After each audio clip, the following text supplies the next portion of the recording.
Popcorn గింజలు ఒక్కొక్కటిగా పేలడం ప్రారంభిస్తాయి. Hi friends, Vasu delicious food ఛానల్కు స్వాగతం. ఈ వీడియోలో ఎంతో క్రిస్పీగా ఉండే పాప్కార్న్ను ఎలా తయారు చేయాలో చూద్దాం. ముందుగా మనకు పాప్కార్న్ ప్యాకెట్ కావాలి. ప్యాకెట్ను కట్ చేసి వేడిగా ఉన్న పెనంపై ఉంచాలి. తర్వాత మీడియం మంటపై సుమారు 3 నిమిషాల పాటు వేడి చేయాలి. కొద్దిసేపటి తర్వాత పాప్కార్న్ గింజలు ఒక్కొక్కటిగా పేలడం ప్రారంభిస్తాయి. పాప్కార్న్ పేలుతున్నప్పుడు తప్పకుండా పెనంపై మూత పెట్టాలి, లేకపోతే అవి బయటకు ఎగిరిపోతాయి. సుమారు 3 నిమిషాల తర్వాత మూత తీసి చూస్తే పాప్కార్న్ అన్నీ చక్కగా తయారై ఉంటాయి.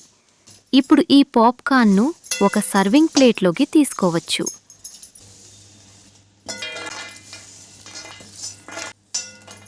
ఇంకో వెరైటీ కోసం తయారైన పాప్కార్న్ను ఒక బౌల్లోకి తీసుకొని అందులో తగినంత ఉప్పు మరియు కారం వేసి బాగా కలుపుకోవాలి.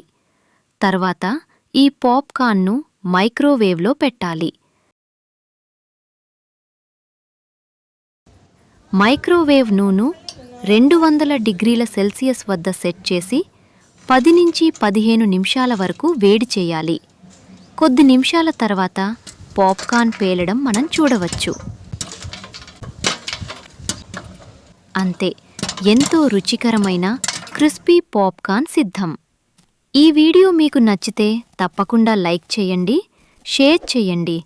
అలాగే మన వాసు డెలీషియస్ ఫుడ్ ఛానల్ను సబ్స్క్రైబ్ చేసుకోండి.